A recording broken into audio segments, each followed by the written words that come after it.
How would you like to improve your team's abilities to handle larger pieces of work, larger stories?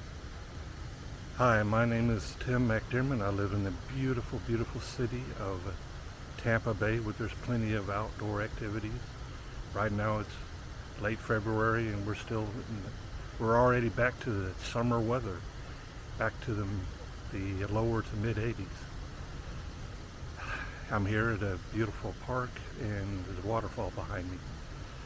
Now, how do you, so we're talking about Agile, talking about Scrum. How do you take down large stories and break them down into smaller stories, etc., so that you can make the stories more accomplishable in a sprint? Now, we're going to talk about story writing workshops. Story writing workshops are a great place to do that. It's a meeting. It's another large meeting where you bring all the people together.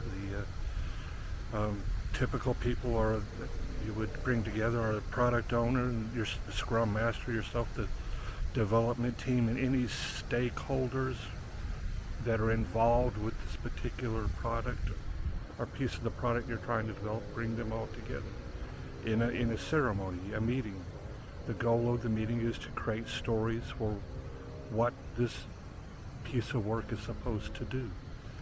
It's to take that large piece, that large epic per se, and break it down into smaller and smaller units, stories, smaller and smaller stories, till you get down to the point where you have user stories that meet the invest model. The I is for the independent. The stories need to be independent of each other as much as possible. The N is, I can't remember, the V is for velocity, E is for estimable, S is for size, and C is for testable. Break the stories down until they meet that criteria.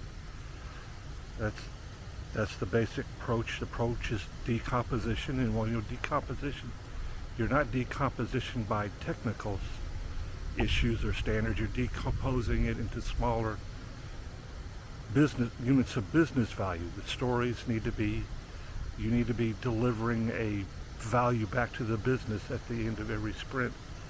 These individual stories need to be based on business value only. So the output of this, you could use story map, which is, there's one column per, the story map may represent a theme of epics, and then the epics will be one column in this story map, one column represented at the top by a card, and then the stories related to that particular epic are in that column headed by the epic in the form of a card. And the epics are in the order in which the user would be going through the software. They're in user order. That's a story map. And it gives you a great visual of how all the stories work together and fit together, which will greatly help you, break your stories down and get them done. When should you do this? We should do this at the beginning, pretty early on when you're initially setting the project up, and also a little bit before each grooming session. All right. Now, as for me, I am going to continue my hike. I'm hiking down in upper Tampa Bay and hiking along a little stream here. I hope you liked the story. If you liked it, please like it and share it. Thank you all very much.